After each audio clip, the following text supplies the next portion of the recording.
Penting ke berguru di Sangat zaman penting ni? lah, sangat penting. Dia sebenarnya bila kita dengar tu kata sebab kadang penjelasan yang ada dekat contohlah TikTok, Instagram kan.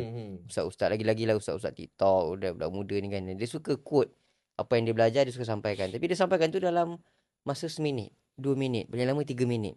Ceramah yang dia berguru tu 30 minit, 1 jam, 2 jam, mungkin 3 jam, mungkin berhari-hari kan.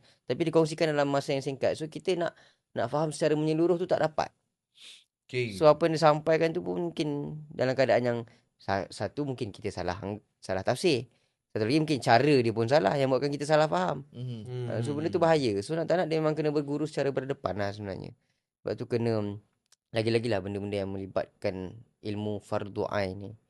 Solat, puasa semua ni memang kena berguru. Rindu pada tanah suci?